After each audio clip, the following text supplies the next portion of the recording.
see. This podcast contains mature themes, questionable humor, and explicit language. Listen with discretion. Please take care. Dialogue over drama?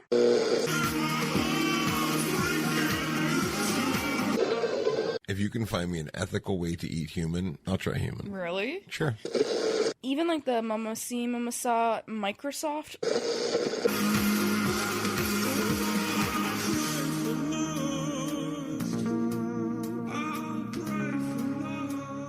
Knock, knock, knocking on heaven's door. Dialogue over drama, episode 44. That was the best rhyme I could make with episode 44. That was pretty good. No, it wasn't. I didn't even tune the guitar. It's all dusty. Pulled it off the wall. Damn it. This is episode 44. I am Dialogue Danny, and I am here with the beautiful and often controversial and beautiful Courtney Drama. Courtney Drama. How are you? Fine. You're good? Mm-hmm. Yeah? Yeah. Apparently full of fucking attitude in this episode. Apparently full of fucking attitude in this episode. So we have a fight in this episode. Well, not a fight, but just I kind of point. You point out my and- bullshit. Yeah, and we ended up on a cliffhanger because we kind of cut it off because we ended up going back and talking about what we were originally talking about. You didn't stay on the script. Apparently, yeah, I'm an asshole. I didn't stay on the script. But we ended up having a really good conversation. I learned a lot about you, and I think you learned quite a bit about me. Yep. We're both messed up, but yeah. But no, it was, so we end off that, so the second half of that will be next week. And then in the mid, we did another, so here's the thing, even though the last episode was just one big so here's the thing. Yeah, so we ended up talking about the fact that what it means to be diagnosed by a doctor about a disorder, a mental disorder, and what it means to just know. And I kind of go through the confusion of me understanding that and explaining it to Courtney because... Clearly I didn't get it. No, it's not that you didn't get it, but I don't think I described it properly. I also think for years of just not being focused, maybe I never really listened to you. And now that I understand it all, you were never really formally diagnosed by any doctor. You just self-diagnosed yourself for what felt like were your problems and hurdles that you were going through in life. So, well, I'm not diagnosed with anxiety, but I'm anxious all the time. Mm-hmm. So it's just like one of those where I'm like, I don't know how you end up calling that someone that's full of anxiety. Oh, they're not anxious. Yeah, I don't know. Anyways, so one of the things I was really excited about talking to you about, which really infuriated me a couple days ago. Wow, I don't know why I paused where I did there in the sentence. Really infuriated me. A couple days ago. I saw something a couple days ago that just really infuriated me.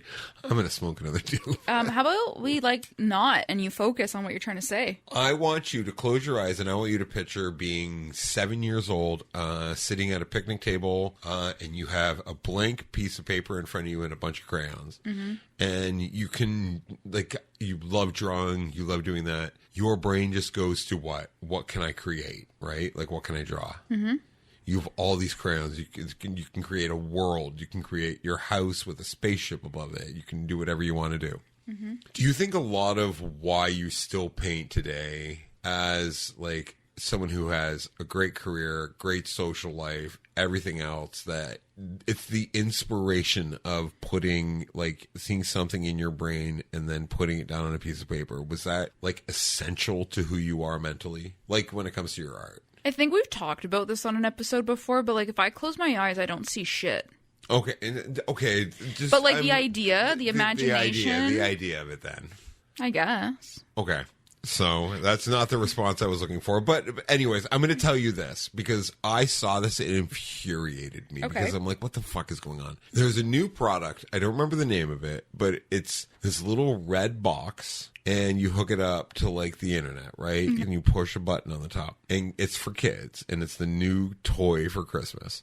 And you push it and you say, I want to see a spaceman underwater eating a popsicle. The machine produces an image because it's got a screen on the front of the box, and then it pops out a sticker of that. So it's basically like just AI creating an image and then... Yeah, it's just AI creating something for children, like throwing it out there. And then prints it into a sticker. Yeah, where I'm like, shouldn't kids, like, if they want to see, like, a Draw it spaceman eating a popsicle underwater, wouldn't that be, like the creativity, like the touch of wax to paper from a crayon? Like, I'm trying to relate to you on art. Yeah. No, I see what you're saying. When it comes to, like, me saying, like, picking up, like, a guitar, right? And like touching a guitar, like I think that's so important. Like, and I think a lot of that's like lost on kids now, right? Because like with the technology and the AI, but this is what I'm saying to you. Like, that's what I was asking is you. Do you think it's so essential? Like, if you trace it back to that. Okay, so then you know what? Now that I understand a little bit more of what you're saying, abso-fucking-lutely, because not even that long ago, like that creativity is absolutely essential to who I am. Because I've been picking up a new project. Can't say what. Don't want to give away any Christmas hints as to what it is. It involved me having to just transfer of an image between two pieces of material. I remember in the moment thinking like, okay, well, I gotta find a way to trace this, or do I project it, or how do I transfer it, this and that. And then I was like, bitch, you know how to draw. Why don't you just fucking freehand it? Like, you know how to do it. And so as I started looking for all these other quote unquote easier ways, they ended up being more complex than the essential tool that I had. That was actually a really cool night. Like, not to give away anything, but like when you were like, I need to figure out a way to do this and this, and I'm like, why don't you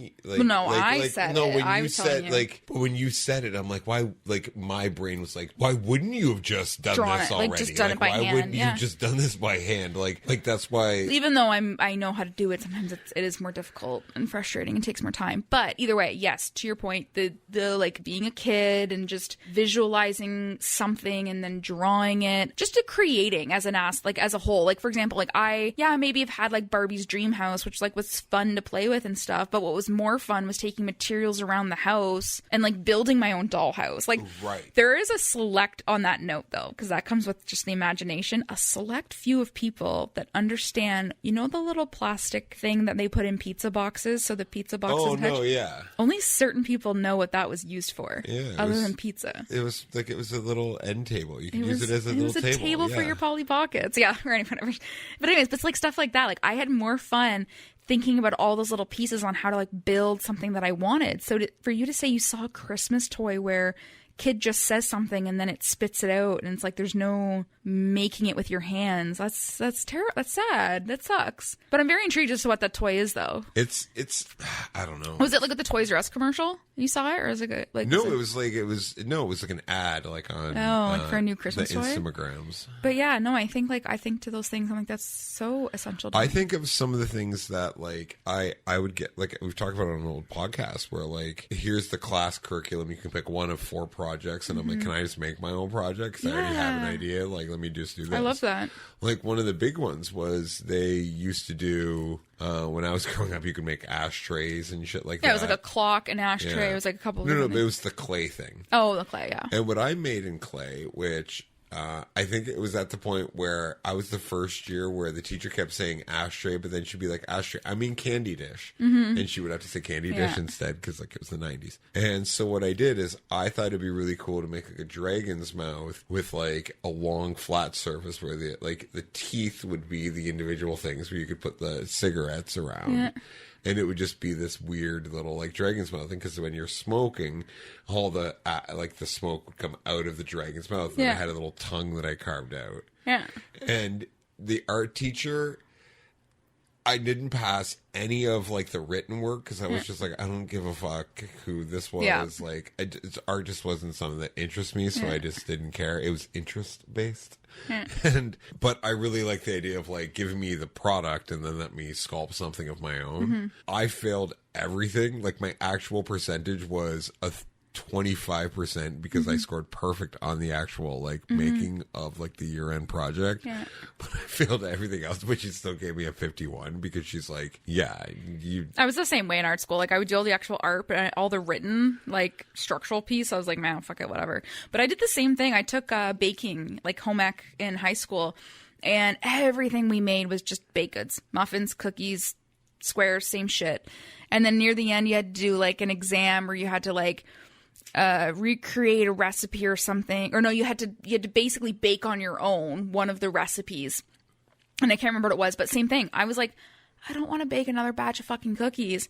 So I like went and like hunted a recipe, and I found this like, oh, it's still my favorite to make to this day, but it's like a chicken bow tie pasta. I made it, and same thing. It was like I was the only kid in class who was like, no, I don't want to do the same recipes we baked all year. I'm gonna do something different. I didn't even bake. I brought in raw chicken and was cooking it all, and like it was just, you know, and I remember like just the teacher being like so impressed. You had a great role model for cooking. That's the only reason I've ever learned anything in my life, is to accomplish something I want to see. Like, so years ago when I was like, I've always wanted to do a short film, I had no clue how to edit. So I was like, I'm just going to figure out how to do it. Movie Maker. And I learned how to do it. And that's what I did. I used Windows Movie Maker 7. Yeah. Like, so I'm one of those people where like, so I took home economics for 2 years, because I think in middle school I had to take it for grades 7 and 8. And I think it was in grade 8 that I took home economics, and you had to get a sewing license. Like, it was like you had to pass a test to get your sewing license to be able to use the sewing machine, right? And in the class, because I didn't fit into any groups, you had like the girls, you had the boys, and then you had me and like a couple other of the stinky track pant wearing nerds that were in fucking middle school, right? No. And I remember I wanted to be able to stitch a corduroy guitar strap, because I was just starting to get into guitar, and I wanted to like do my own fashion sense on my guitar straps. So it was like, I really need to learn how to learn this. So the teacher's like, oh, you really want to learn how to do it? They're like, this is what you need to do. And so fucking hyper focused on it that I was like, this, and she's like, yeah. So I was the first person in the class to get my sewing license. She's like, at the end of the class, she's like, Danny, blah blah blah blah. Fucking got his license today. Oh my gosh! Like, I love that you and I are both very, very creative people. The only thing, like, and I love that music is what your creative outlet is. But I really sometimes wish that your creative outlet was something that benefited me. Because now that you've mentioned sewing, if you hyper-fixated on sewing and learned how to sew, like, oh my God. Because, like, I'm a tall person. Like, I would have you make me custom skirts and dresses and, like, oh my God, I'd have you tailor everything. Like, do you want to know what my year-end project that I actually... Like, did you make a dress? No, what I did. No, I was in grade 7. I'm not making a dress in grade 7. All right. And plus, to make a dress, I would have to touch a girl and measure her. Like, I'm not touching a girl till like fucking 10 years past that point. Maybe you did your mother. Excuse me? No, maybe you could have done your mother. You could have like... What the fuck are you getting at? You fuck chickens? Do you fuck chickens?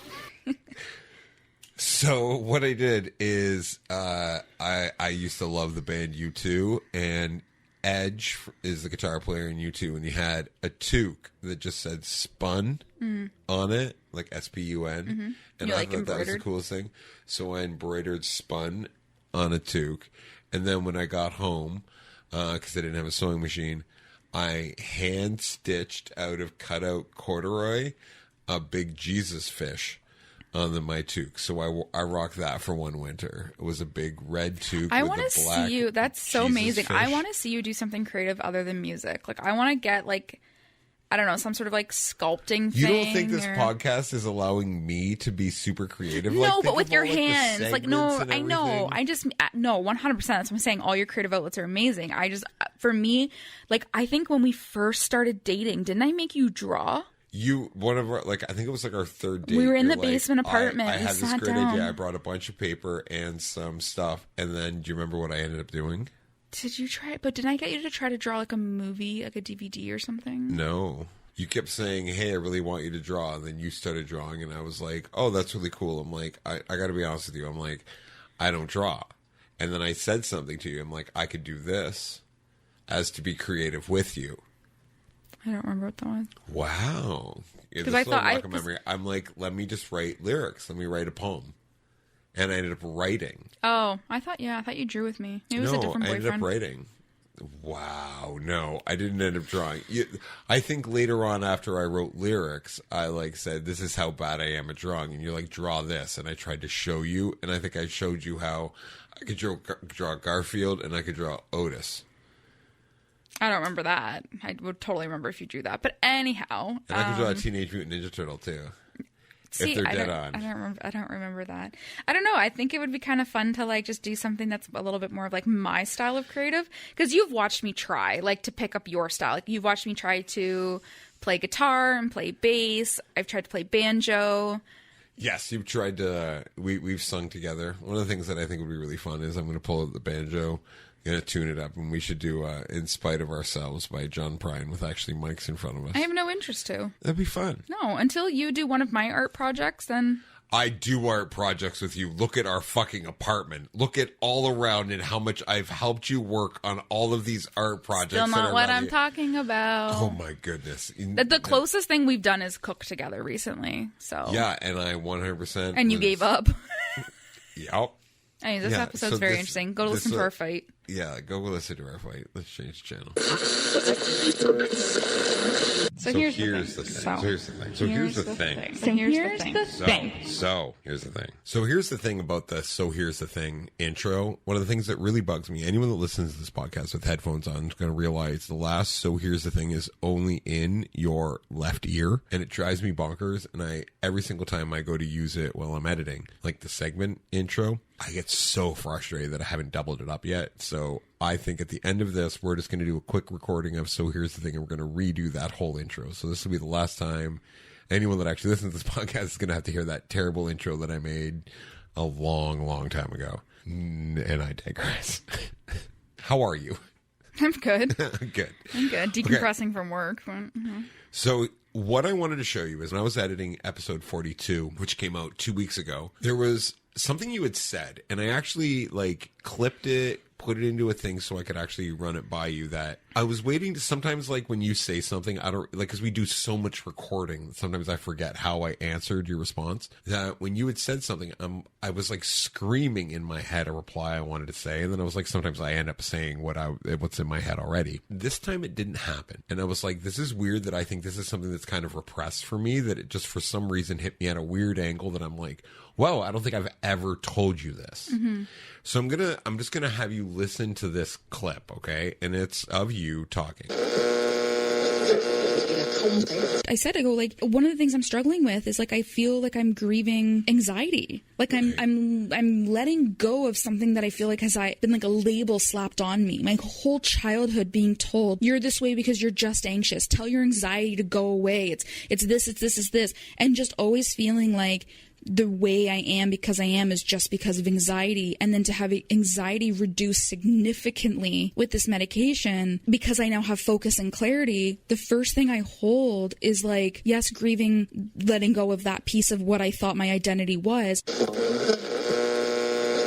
So you said that and you're like, that's what your identity was anxiety, right? Mm-hmm. What I've never talked to you about was when I was seeing doctors looking for a mental health, but just in like transparency, I haven't done it in a long time because I got so fed up with the process that like part of my anxiety now is dealing with doctors. Like I get very frustrated with doctors and people who think they know what's best. And I'm like, I've been dealing with this by myself for so long that like, I don't trust your opinion because you don't know what's going on in my brain. I've done so good of masking this unempathetic world that we're living in is just going to see my masking and be like, he's faking when I try to be honest. Yes. Okay. Yep. So I have that fear and it's based in this. Out of all the doctors I saw from the time I was like 3, like when it comes to mental health to figure out what's wrong with my brain, because like I went to special schools, I did all this as the backstory. I went to the point where I stopped fucking talking to mental health doctors at around the time of like 25. At no point did anyone ever diagnose me with having anxiety. A. B. Whenever I would say, hey, I'm anxious, it would be answered with, you're just lazy. So I've never had the diagnosis of anxiety, and when I talked to medical professionals, they just said me saying I'm just so anxious about doing these things. It was so brushed off to the point that it was brushed off with an insult saying I'm lazy. Mm-hmm. It comes down to you see how much I work so hard to prove that I'm not lazy. And there's something in me that like I've never really talked about it to you, I think. But like it's something that clip kind of sparked with me where I'm like, the one thing I'm horrified about being called is lazy. Mm-hmm. Like I'm convinced that I'm so lazy. Mm-hmm. Even with everything I did today, I feel like I was fucking lazy today. So it's just a weird thing where, like, how do you feel? Like, is this something that you think I've talked about before? Because I don't remember having a conversation with you. No, so none of this is, like, familiar. Like, what are your takes on what I'm saying to you right now? Like, does it kind of makes, I don't know, I just want to toss it over you. I don't know where to go from here. It's interesting because, like, I think for what I was talking about is, obviously having a label and then feeling that is something that doesn't sit well with me anymore because that feeling has gone away. With you saying what you're saying, it makes me think... Well, the context of how you were saying it, so I didn't give context to this, is you were talking about how you have spent so much life having the label of anxiety on you. Yeah, that, you've had it as you've that had your badge. own, but like I understand, like I'm coming from doctors because I was diagnosed with generalized anxiety disorder at a very, very young age, and then now at this point in my life feeling like that was the misdiagnosis all along because the proper diagnosis wasn't done until, now I'm 31. But I think for you were like self-diagnosed then, because for you to say, oh, I was never officially diagnosed as anxiety, like with anxiety, like your whole life, I think for you just knew that that's how you felt. So the only thing with what you've just said that's gone through my brain is it really makes me think that if it also is like something that you've misdiagnosed for yourself, like you've always said, I have anxiety. And I'm sure like there is those issues as well as some other things too that come up. Yeah, it's just interesting. I didn't realize that you weren't diagnosed with those things because you made it seem like you had been diagnosed with bipolar and all those things. I remember those words being tossed around so early on. So there's a weird thing where But I guess all of it is just you being... We have such an age gap between us, right? Yeah. That, like, if you got diagnosed, like, you were diagnosed with anxiety... At like so 8, whenever 9. something you didn't want to do, whether it was because of anxiety or you were lazy, you could say, I'm anxious about this, right, and have it be dropped. I grew up in a world, so you like embraced it. Also the other way. Let me finish. Yeah, I see what you're saying. You embraced it so it could be used as a, like, not a get out of jail free card, but it could be used as, you can't talk to me any poorly because this is something I'm diagnosed with. You're not allowed to say I'm anything else other than this because I have a piece of paper saying I'm this. So that's kind of like your hierarchy that you stand on, which is what you were kind of talking about, is the fact that you no longer have that to stand on. What you're saying, though, about the lazy thing, because I felt that too. I always felt lazy and I felt other things in my body and like just I never felt like I fit in. I felt like the awkward kid. I'm not the one that was like, I'm this way because of anxiety. Naturally, I would use other words like lazy. I'm the weird kid, or I'm this, I'm that. It was other people though when I would vent, mainly my mother, but like when I would vent to people, that they were the ones that were like, that's just your anxiety. Sure. So like, yeah, it is a bit of both. Like it eventually made me believe that that's all it was. So yeah, kind of like it changed so much in the 13 years between us when we'd be going through it that it went from like, it didn't fucking matter. Like, oh, I have anxiety. Cool, not an excuse. Do what you're supposed to do. I had a little bit more grace, So let me explain. But then it went to the point where everybody got grace, where it was like special needs, everything, any little thing was special needs. And then when you came to fruition, it was kind of like oh, it's a fad, so you were in the, you still need to respect it, but in the same hand, anyone that says it also could possibly have a legit problem. Like, you were in that world. I'm not saying anything to do with you. I'm saying the way the world looked at mental illness. Like, it had gone through two changes since I went through it. If I'm understanding what you're saying, is like you were of the generation still, which I would group your generation in with my mom's, where it still was mental health was like a I entered the mental health medical field, like, as me as a patient, 9 years after medication was prescribed for mental illness. Like, it was like a breakthrough thing 9 years before I entered it. So that was its infancy when I was there.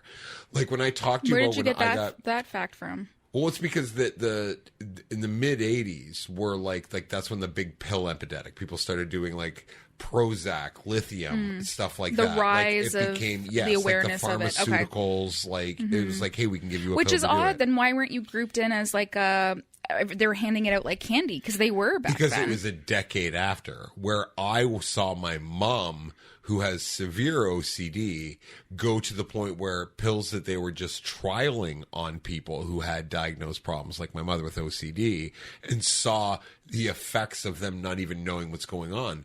Like, you've been with my mom when we've gone through so many scares with her kidneys because they kept fucking feeding my mom lithium. Right. Like, because it was a mental health drug. So because you came in then a little bit after that, where they then... I watched my mom be fucking crazy throughout the day. My mom one day would punish me like I had done something to devastate everything in her life, and then the next day be super jolly and think what she did was hilarious. So do you think that when you went through like doctors and stuff, that how was medication ever offered to you and then you're the one that turned it down because of you? Absolutely. So then because you were challenging and rejecting the treatment that they offered from a medication, is that why they called you lazy? I'm just confused. So it got diagnosed with my schoolwork, because my schoolwork was always like, he's either a genius or he's fucked up. Like, because like they didn't know back then. So like they offered my parents, basically. This is one of the questions I'm getting to my dad to record. You know that soon. But like, it's when they were offered that thing, it's like your son tests at a genius level. Like he has problem solving skills, but he just struggles to get it done. It just takes him a little bit longer, but he always gets there. They diagnosed me with having attention deficit disorder, and it wasn't like the ADHD. It was just I couldn't pay attention. Like when I locked into something, it always got done. Like I could do it. Then why aren't you medicated if you had ADD then?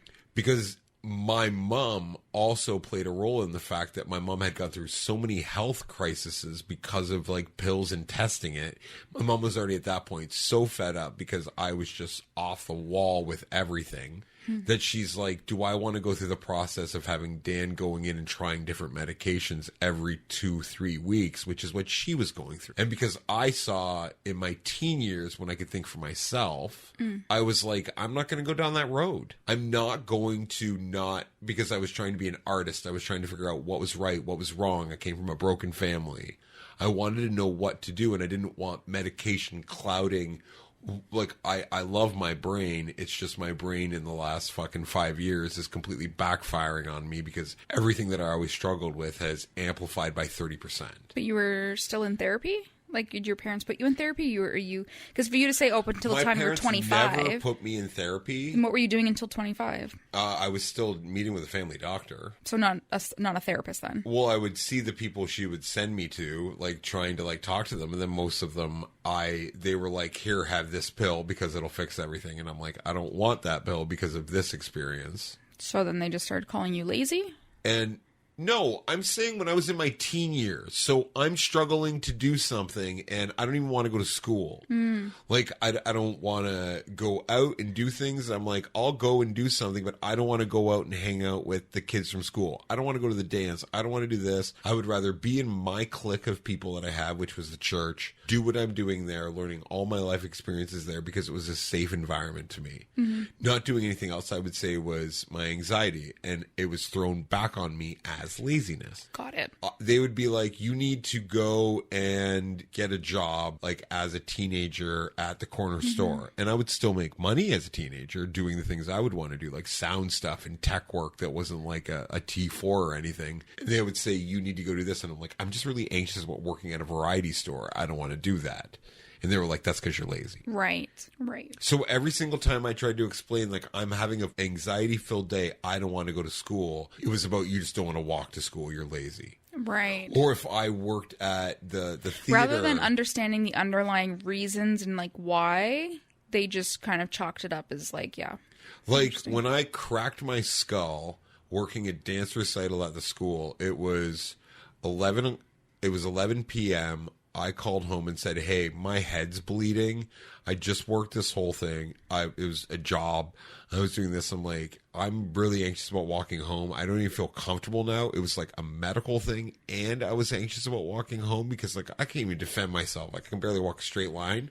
And it was like, stop being lazy and using excuses. Walk home. That was my reality. Right. Like, I've never, like, so that's always been ingrained in you, like, for you to now always think that if you don't do enough, then you're lazy. Like, it's, why do you think, like, look at the apartment right now? Like, I can't. Yeah, but I think now in your adult years, though, 'cause you've had days where you're like, hey, I've done nothing today but play video games. Like, you've given yourself grace and you've realized that those days are deserved, that I don't think you're at an extreme of being that... It's definitely not an extreme, I was but gonna there's say, a lot yeah. that's still there. Like, you believe even less that you're not lazy now than maybe you did years ago. I don't.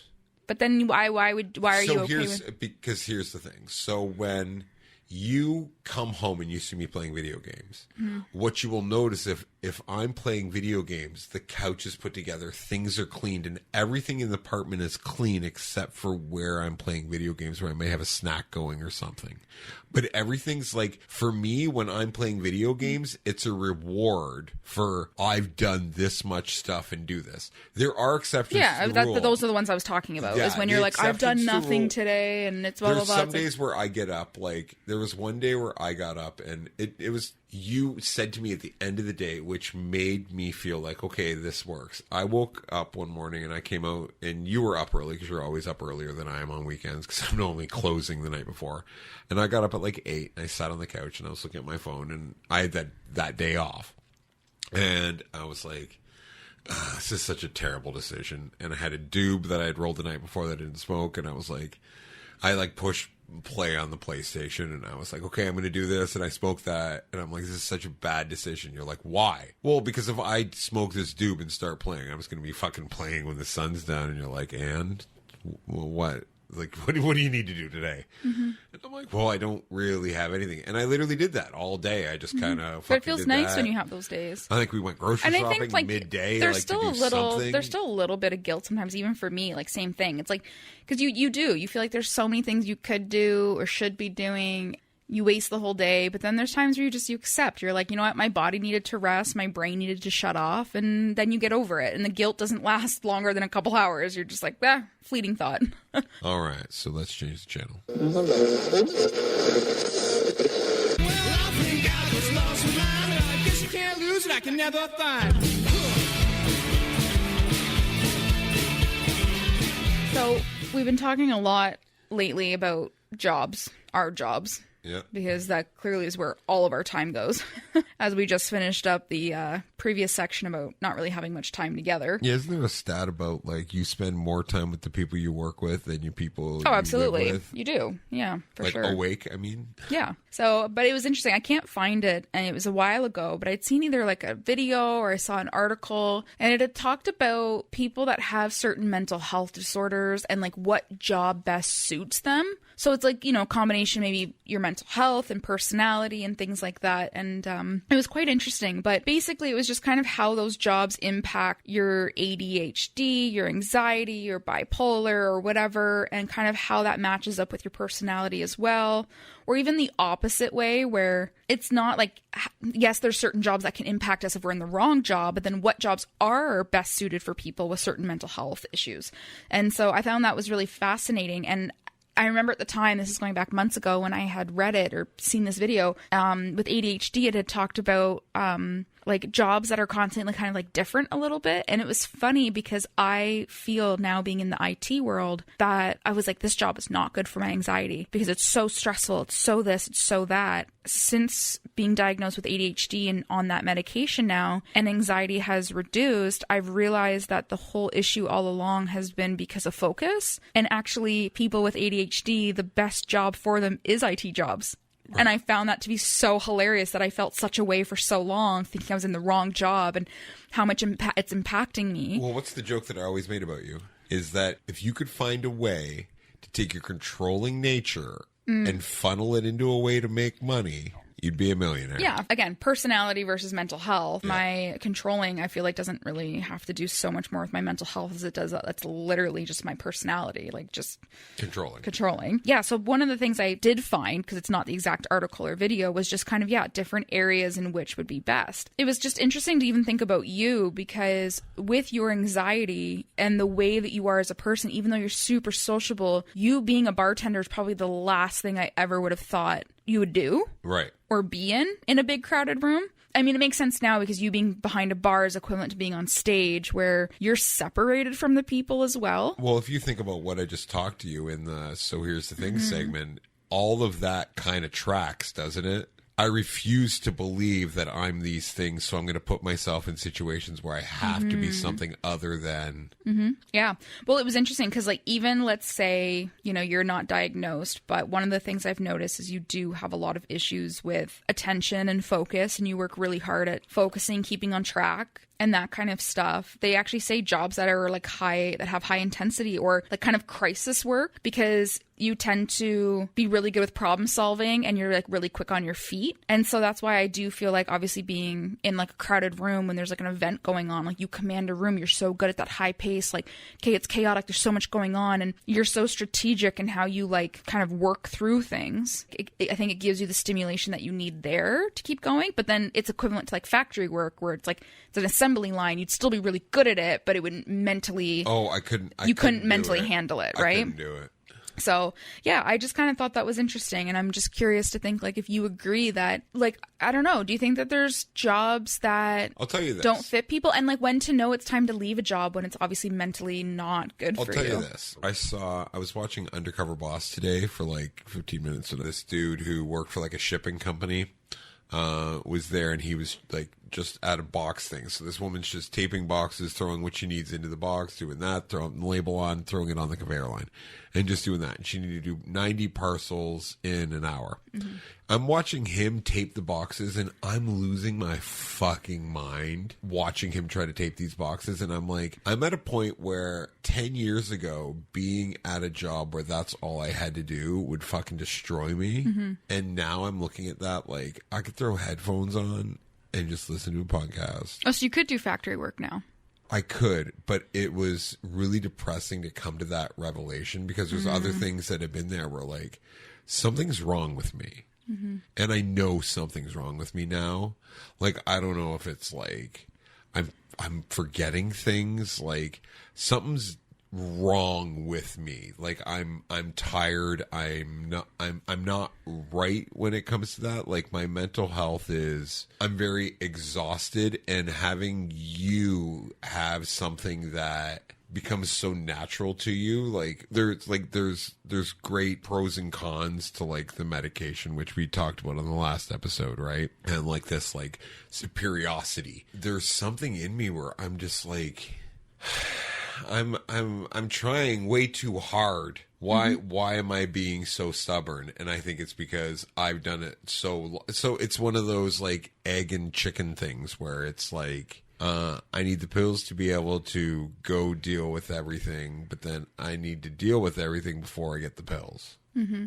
So it's just like... It's like what comes first? Like you need something to make it better enough so that you can start, but, you know. Well, it's actually interesting to then we can kind of jump back to early episodes where we had talked about the stigma around... mental health and doctors when it comes to men and the men's health world. And I remember we got into all those different areas. And one of the things that we had talked about was, for you to find a family doctor. And it's interesting because I think if we go back to that episode, you wanted to be comfortable with someone and know that there was no judgment, and you almost wanted your doctor to be, like a friend, like someone that you knew. And we had been waiting for someone that you met just kind of like out in the public that was a doctor, and obviously they went and did their own practice, did their own thing. Now that person's said husband has kind of come back and just reconnected. So now it's kind of maybe easier to trace down who this person is and where their practice is, because not just for yourself, but I've been wanting, even through my struggles, so glad I am where I am now, but the struggles I've had with my family doctor, Absolutely. I've been wanting to switch, but finding a family doctor and switching is kind of tricky. So where do you feel now in the last couple of weeks, knowing that you have this person's contact? Connection. I feel really good because it's someone where like I have all my, like I'm one of those people where I put all my eggs in one basket. Like I'm just like, fuck it, this is what I'm gonna do. And then if that like, and you've seen me do it up to the last fucking minute, like Dan. What do you mean? Like, okay, so think of like me wanting to work for the company I work for now. I had been told the week before I got hired, thank you for all the help you've done with us, but we are not going to hire you on our staff. We don't want you. You're a very loyal person. Like once you're comfortable in one area, it is very hard for you to shift gears. So I mean, like we can get back to the job thing, but like, when you get comfortable and you're in a job for so long, it's like whether it's good for your mental health or whether you're changing in your own mental health journey, what is a job that is good for you, not good for you? When is it impacting it? When is it time to leave? But same thing with like medical, like, and I get it. I'm halfway there because I'm like super very all eggs in one basket when it comes to like the make of the car that I've had for how many years now. I only deal with that dealership. Is it out of the way? Yes. But like, So I get that like loyalty kind of thing. But for me, like, especially with like the family doctor, it was like, it took all the things that I've gone through now to be like, this isn't serving me anymore. This is stressing me out and impacting my mental health, that it's time to leave. Yep.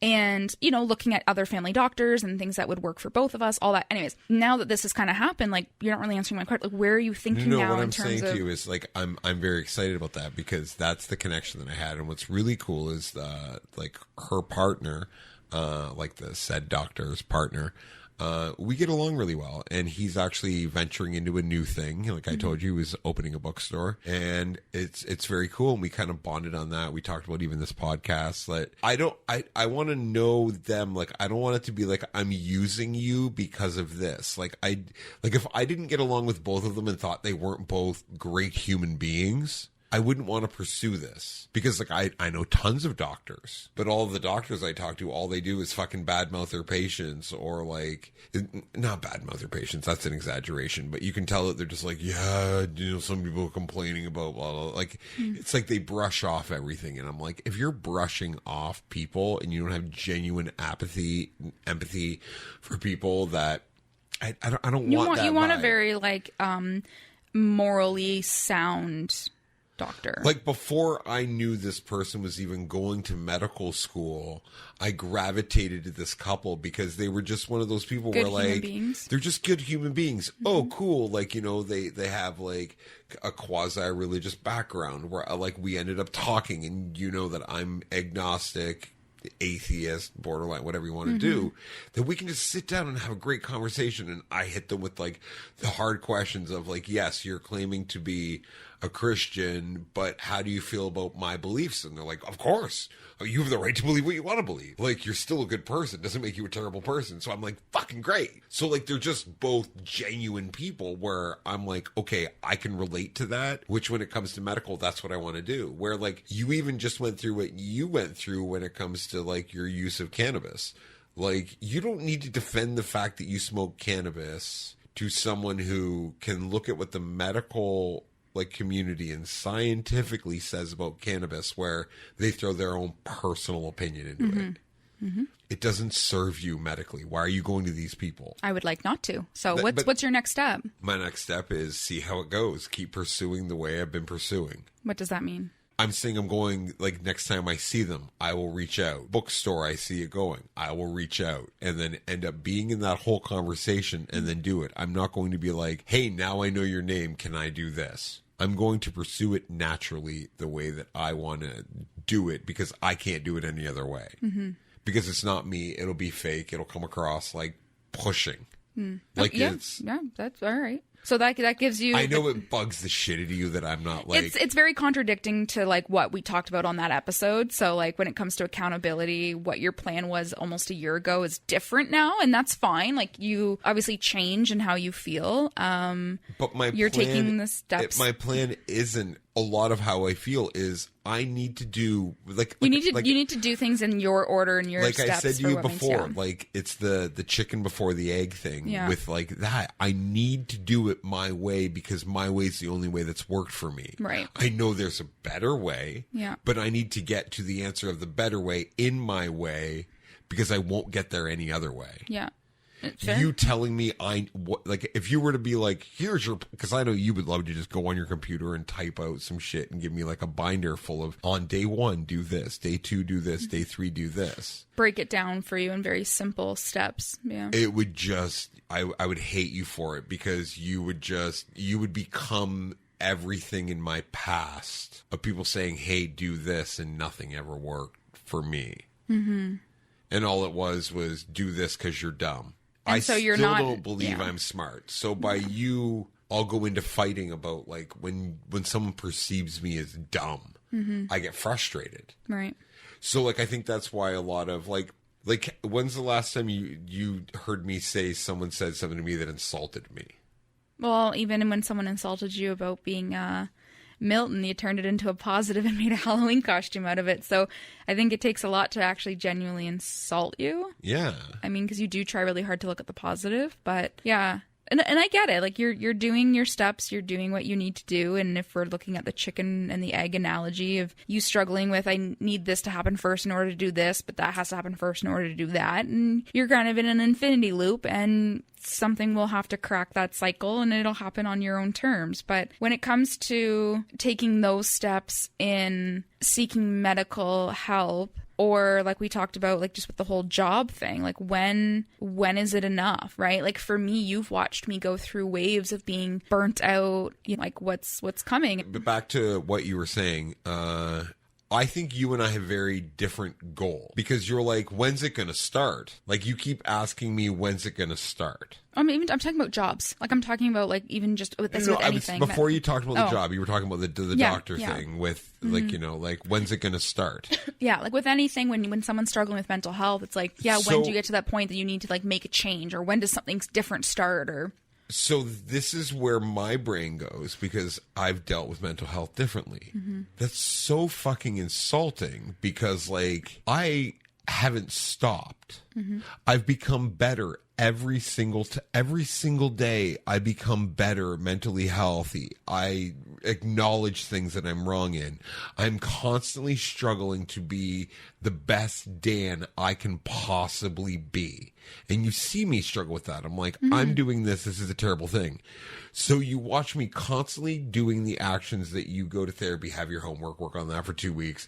You're like, okay, cool. I passed that homework assignment. Go on. And then you yourself, even last week, were like, yeah, I need to be reminded about these things that I learned a little while ago. Like you were in school and applied it for 2 weeks and now forgot it. Isn't the point of therapy is to have it go in your life and constantly go? So by you constantly asking me throughout these podcasts when it comes to mental health, when am I going to start? I haven't stopped. So it's like, I don't know how to answer these questions. And then you go into, I don't think I mean like, I'm sorry, but maybe then you start go is the into wrong telling word. me how I should start. I don't remember me saying how you should start at all. But I just said you would love to give me a dossier of I being could, like but I day didn't, one. and I haven't. I know, but I'm saying the way you're talking to me is that you would love to do this. You're like, yes. Oh, yeah. Yeah, I would love So to what try. I'm saying to you is, when you saying, when are you going to start? You obviously you haven't acknowledged in your own brain that I have started. Right. And I That think, I constantly have been going. right. Yeah. I think start is like the wrong word. I don't mean start, because obviously you're starting every day. You're always working on yourself. I don't mean start. I think people out there that have like mental health issues and they still have to pay their bills and work and have a job, or they struggle with the medical system, whatever it is. I'm trying to tie the two together. I don't mean start, but I mean like maybe realize you're repeating patterns, or like something's not working anymore. Right. So it's like you might be working on the same thing every day, and there might be some small improvements, and then maybe you might be working at something every day and there's no improvements, and which is why sometimes you're like, oh my god, this is taking so much effort and I'm getting nowhere. Like that's usually, it's like, okay, well then when does it change? The last time I've like even hinted towards the fact that I've been doing the same thing and nothing's changing. Like when's the last time I've even, like these things that you're talking about, like the reasons that you said what you said, like do I give that impression at all? No. I'm talking overall. So again, let's stop focusing on medical and back to the whole job thing. Like, because that was actually, can I go back to my notes? Because clearly we're not on this main at all. I almost want to scrap this whole thing and start over. But like, just about the whole reflection of how like certain jobs. So it's a good thing the controlling thing you've been working on. No, because I'm even just... with us doing the podcast, like we're on like a good conversation. We're talking about the themes of it. Why are you so obsessed with doing this? Like, yeah, we started talking about jobs. We can bring it back to jobs, but we're just, why are you so hell-bent? Because I have nothing. I have nothing else to add about like the whole medical thing. I said my piece. Then you can completely wrap it up and then be like, I'm sorry, tie it back in. It doesn't need to be the dramatic, let's edit this, I want to scrap this whole episode. Like, this is like the natural you of the controlling thing that you do. Right. That I like when I talk about it, probably I come across like an asshole. But right now, we're having a good conversation. You could politely be like, I knew from the 7th time you said it that you wanted to go back to it. Yeah. I'm wrapping up the conclusion of the conversation we had, because I felt like I was trying to talk. You weren't really grasping what I was saying because you were so focused on going back. But I'm like, I deserve a little bit of respect when it comes to you hearing just what I'm saying. And that's why I corrected myself by saying, yes, you've always So we got to that point. Yep. We got to that point. Awesome. Great. We would have gone right back into it. I didn't need the lecture of like, we're going to scrap this whole episode because it didn't stick to your whole thing. That's what I mean when it comes to control. I don't mean scrap. I'm just I have nothing else to add.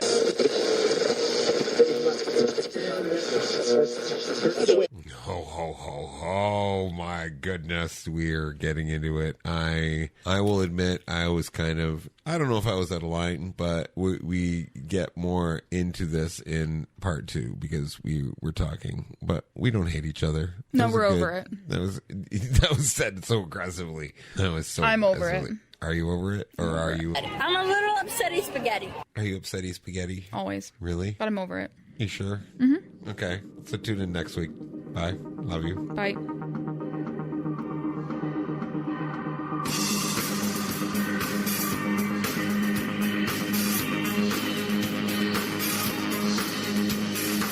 Dialogue Over Drama is recorded in Stony Creek, Ontario. Original music provided by Allegories and Jesse James and the Medicine Show. This has been a Dialogue Over Drama production.